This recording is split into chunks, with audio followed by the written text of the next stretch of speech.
आज की इस वीडियो में मैं आपको कस्टमर फोकस के बारे में बताऊंगा कि कस्टमर फोकस होना बहुत ज़रूरी है। आज की कॉम्पिटिटिव मार्केट में कस्टमर फोकस होना बहुत ज़रूरी है। जो एक ये टिपिकल कंपनी का स्ट्रक्चर है, उसमें अलग अलग डिपार्टमेंट्स होते हैं, जैसे finance, stores, purchase, marketing, production, billing, dispatch, sales. अब इनमें से कुछ डिपार्टमेंट ऐसे होते हैं जैसे सेल्स या डिस्पैच, जिनका डायरेक्ट इंटरेक्शन कस्टमर से होता है। बाकी के कुछ डिपार्टमेंट्स होते हैं जिनका कस्टमर से डायरेक्ट इंटरेक्शन नहीं होता। तो वो लोग ये सोचते हैं कि हमारा तो कस्टमर से कोई डायरेक्ट इंटरेक्शन है नहीं, तो फिर हमें इतनी ज़्यादा कोई चिंता करने की ज़रूरत नहीं है। लेकिन एक्चुअली बाकी सारे डिपार्टमेंट जिनका कस्टमर से डायरेक्ट इंटरेक्शन नहीं है, उनका भी रोल है और उनको भी कस्टमर फोकस होने की ज़रूरत है। तो बेसिकली देखिए, कस्टमर को हम प्रोडक्ट या सर्विस सेल करते हैं, तो बेसिकली अगर ये एक्सचेंज ट्रांजैक्शन चल रही है और कस्टमर को सेटिस्फैक्ट्री प्रोडक्ट या सर्विसेज नहीं मिल रहे, तो रिपीट कस्टमर होने की जो पॉसिबिलिटी है वो बहुत कम हो जाती है। और अगर रिपीट कस्टमर ना हो तो मार्केटिंग की कॉस्ट बढ़ जाती है, और over a period of time ये भी हो सकता है कि कस्टमर वो कॉम्पिटिटर के पास चले जाए। और अगर हम अपना सिस्टम इम्प्रूव करें कस्टमर फोकस करके, तो कस्टमर वो रिटेन भी कर सकते हैं हम, और उन कस्टमर से हम और रेफरल्स भी ले सकते हैं, जिससे कि आपका बिजनेस ग्रो हो सकता है। तो ये एक स्टेटमेंट है, shift everyone's mindset from isolation to customer focus. इसका मतलब ये है कि कंपनी में हर इंसान अपना बेस्ट दे रहा है, अपने हिसाब से वो मेहनत कर रहा है, लेकिन अगर उसका कस्टमर पे फोकस नहीं है या उसकी मेहनत का फ़ायदा कंपनी को नहीं मिल रहा, वो उसको पता ही नहीं है, तो इसके लिए मैं आपको एक सिस्टम दिखाता हूँ, जो कि सिंपल सा एक कस्टमर कंप्लेंट सिस्टम है, जो सिंपल गूगल शीट पे बनाया है। और ये देखिए, ये आपके सामने गूगल शीट खुली हुई है। यहाँ पे ये सीरियल नंबर है, मैं थोड़ा सा ब्रीफ कर देता हूँ आपको इसके बारे में। ये सीरियल नंबर है, कंप्लेंट की डेट है, किस डेट को कंप्लेंट आई है, ये कस्टमर के नाम है, और ये देखिए यहाँ पे ये ड्रॉप डाउन बना हुआ है। तो बेसिकली क्या होता है कि कंपनीज़ में लोग डेटा या फिर डेटा भरने में एक्चुअली एफर्ट्स बहुत ज़्यादा लगते हैं, इसलिए उस वजह से ना डेटा कलेक्शन हो ही नहीं पाती है कंपनी में। तो ये उसी चीज़ को ध्यान में रखते हुए बहुत ही सिंपल सॉल्यूशन है। यहाँ पे देखिए, जैसे ये ड्रॉप डाउन है, तो आपको बार बार कस्टमर का नाम टाइप करने की ज़रूरत नहीं है, आप बस यहाँ से सिलेक्ट कर सकते हैं। सिमिलरली ये लोकेशन है, लोकेशन का भी ड्रॉप डाउन बना हुआ है, ये एक मास्टर डेटा से ले रहा है, और यहाँ से आप सिर्फ लोकेशन सिलेक्ट कर सकते हैं। नेक्स्ट है कि ये बेसिकली क्या है, ये कस्टमाइज्ड एक टेलर मेड मशीन बनाने की कंपनी है। तो वो बेसिकली अपनी मशीन के साथ वारंटी देते हैं 1 साल की। तो यहाँ पे जो कंप्लेंट आई है कस्टमर से, वो यहाँ पे रिकॉर्ड कर रहे हैं कि वो मशीन अंडर वारंटी है या आउट ऑफ वारंटी है। कंप्लेंट की टाइप है कि स्पेयर्स रिप्लेस करने की ज़रूरत है, या कस्टमर की अवेयरनेस में कमी है, हमारी तरफ से टेक्निकल में कुछ प्रॉब्लम है, या जनरल सर्विस देने की ज़रूरत है। ये भी ड्रॉप डाउन लिस्ट बनाई हुई है।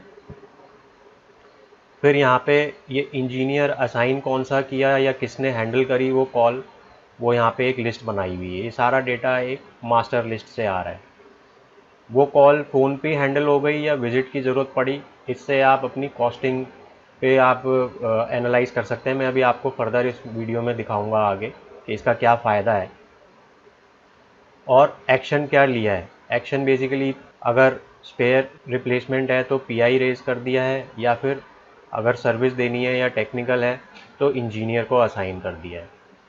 और उस कॉल का स्टेटस, इसमें देखिए 3 ऑप्शन दी हुई हैं। ये कस्टमाइज़ भी कर सकते हैं आपकी सिचुएशन के हिसाब से, अपनी कंपनी के हिसाब से। No response, resolve, in progress. तो देखिए, जैसे ये ऑटोमेटिकली भी काम करता है, ये आपको हाईलाइट करके दिखाएगा कि जैसे नो रिस्पॉन्स है तो ये पूरा रेड हो जाएगा, तो आपको सामने दिखता रहेगा कि अच्छा ये नो रिस्पॉन्स, ये क्यों रिस्पॉन्स नहीं आ रहा, तो इस पर आप कस्टमर से बात कर सकते हैं। रिजॉल्व करेंगे तो ये ग्रीन हो जाएगा, और इन प्रोग्रेस है तो ये पूरा येलो हो जाएगा। तो ये पूरा ऑटोमेटिकली काम करता है। अब अब क्वेश्चन ये आता है कि जब इतना सारा डेटा आपके पास इकट्ठा हो गया, तो फिर क्वेश्चन ये आता है कि इतने सारा डेटा इकट्ठा करके फ़ायदा क्या क्या करेंगे हम इसका। तो ये डेटा का अगर आप फर्दर कुछ नहीं कर रहे हैं, तो ये डेटा को कलेक्ट करने का कोई फ़ायदा नहीं है, ये वेस्टेज ऑफ टाइम और रिसोर्सेज है। तो अब मैं आपको इसका नेक्स्ट दिखाता हूँ कि इसका फ़ायदा कैसे आप उठा सकते हैं। ये रिपोर्ट्स देख रहे हैं कस्टमर कंप्लेंट डैशबोर्ड, तो ये बेसिकली ये उसी डेटा के बेसिस पे बनी हुई है और ये ऑटोमेटिकली बनती है, रियल टाइम में अपडेट होती है।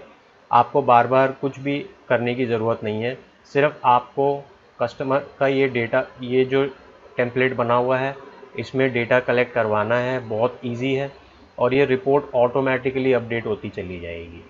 मैं आपको इस रिपोर्ट के बारे में भी ब्रीफ कर देता हूँ कि जैसे यहाँ पे देखिए टोटल कंप्लेंट्स हैं 610, उसमें से नो रिस्पॉन्स ये दिखा रहा है 106। तो आप यहीं पे एक स्नैपशॉट आपको मिल रहा है कि आप देख सकते हैं क्विकली कि कितने लोगों से रिस्पॉन्स नहीं आ रहा। तो आप इस पर फोकस कर सकते हैं कि क्या नाराज़गी है कस्टमर की और उनसे बात कर सकते हैं। इन प्रोग्रेस मतलब पेंडिंग में कितनी कॉल्स चल रही हैं अभी, तो आप अपनी टीम को बोल सकते हैं कि इतनी कॉल्स अभी पेंडिंग क्यों चल रही हैं, और ये रिजॉल्व का स्टेटस है 447। फिर यहाँ पर कुछ ग्राफ्स बने हुए हैं कंप्लेंट को कैटेगराइज करने के लिए कि अंडर वारंटी कॉल्स कितनी आई हैं और आउट ऑफ वारंटी कॉल्स कितनी आई हैं। तो अगर देखिए यहाँ पे अगर आप माउस लेके जाएंगे तो यहाँ पे ये वैल्यू दिखा रहा है।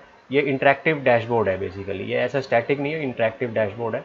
अंडर वारंटी में आपकी 277 कॉल्स आई हैं और आउट ऑफ वारंटी में 333 कॉल्स आई हैं। तो आप ये भी इसको फर्दर एनालाइज कर सकते हैं या रूट कॉज एनालिसिस कर सकते हैं कि वारंटी के अंदर इतनी कॉल्स क्यों आ रही हैं, क्या आपके प्रोडक्ट में कुछ डिफेक्ट है या कमी है जो अंडर वारंटी इतनी प्रॉब्लम्स आ रही हैं।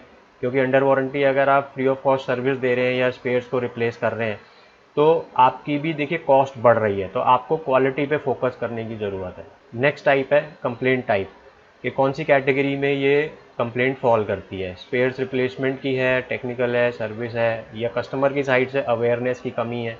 तो यहाँ पे बेसिकली आप कस्टमर के लिए एक ट्रेनिंग सेशंस लॉन्च कर सकते हैं ताकि इस टाइप की कॉल्स कम हो जाएं और कस्टमर को भी परेशानी ना हो और एक कस्टमर के ऊपर भी एक अच्छा इम्प्रेशन जाता है कि प्रोएक्टिव आप स्टेप्स लेते हैं, इलेक्ट्रिकल है या रिपेयर है। नेक्स्ट है फ़ोन या विजिट, तो ज़्यादातर कॉल्स देखिए फ़ोन पे हैंडल हो रही हैं यहाँ पे, और ये विजिट वाकई में जेन्युइनली विजिट यूज़फुल है या इसकी भी कॉस्ट आप कम कर सकते हैं, वो आप इस रिपोर्ट से अपनी टीम के साथ डिस्कस करके रूट कॉज एनालिसिस कर सकते हैं और उस पर फर्दर इम्प्रूवमेंट के लिए काम कर सकते हैं। नेक्स्ट यहाँ पे है देखिए आउट ऑफ वारंटी या अंडर वारंटी के अंदर ये कॉल्स का स्टेटस है कि इन प्रोग्रेस में अभी कितनी चल रही हैं।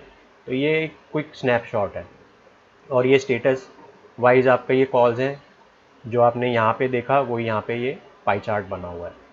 अब इंजीनियर वाइज कॉल्स, हर इंजीनियर ने कितनी कॉल्स अटेंड करी वो भी आपको दिखा रहा है। जैसे कोऑर्डिनेटर ज़्यादातर यहाँ पे अपने कॉल हैंडल कर रही हैं, इंजीनियर 5, ये मैंने नाम हटा दिए, नाम आप अपने यहाँ पे कस्टमाइज़ कर सकते हैं, डाल सकते हैं, बहुत ईजी है, जो कि ये मास्टर डेटा से उठा रहा है। इंजीनियर 5 ने सबसे ज़्यादा कॉल्स अटेंड करी हैं, 1 ने उससे कम, इंजीनियर 4 ने सबसे कम, और इलेक्ट्रिकल कैटेगरी में देखिए कितनी कॉल्स आई हैं यहाँ पे 3 और 2। यहाँ पे ये टेबल बनी हुई है लोकेशन वाइज कंप्लेंट स्टेटस, और तो यहाँ पे लोकेशन वाइज आपको ये कंप्लेंट्स का काउंट दिखा रहा है कि कौन सी लोकेशन से कितनी कंप्लेंट आई है।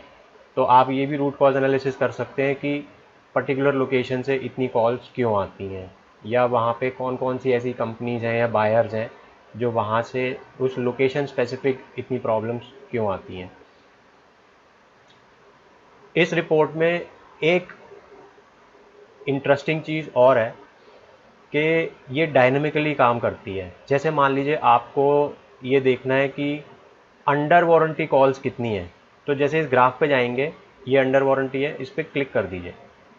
जब आप क्लिक करेंगे तो ये पूरी रिपोर्ट फिल्टर हो जाएगी, आपको सिर्फ अंडर वारंटी की ही रिपोर्ट दिखाएगा। देखिए यहाँ पे 610 था पहले टोटल कंप्लेंट्स, लेकिन अंडर वारंटी 277 है। अब उसमें से नो रिस्पॉन्स किसका है, इन प्रोग्रेस 29 है और 214 रिजॉल्व है, और ये सारे ग्राफ डायनामिकली अपडेट हो जाएंगे। और यहाँ से अगर वापस आपको आना है तो इस पर क्लिक कर सकते हैं वापस।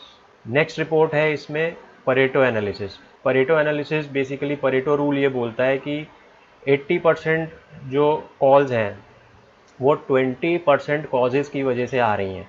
तो आपको सब पे फोकस करने की बजाय आपको सिर्फ 20% पे फोकस करना है, तो आपकी 80% प्रॉब्लम सॉल्व हो सकती है। जैसे एक एग्जांपल यहाँ पे है, स्पेयर्स से सबसे ज़्यादा आ रही है, तो क्या बेसिकली कि आप स्पेयर्स को बेचने का टारगेट आपने बनाया हुआ है या स्पेयर्स की रिक्वायरमेंट क्यों आ रही है, आपकी कंपनी से स्पेयर्स ज़्यादा बेचे जा रहे हैं और वो अंडर वारंटी मशीन्स को भी कस्टमर को बेचे जा रहे हैं, या फिर out of warranty machine buyers को बेचे जा रहे हैं।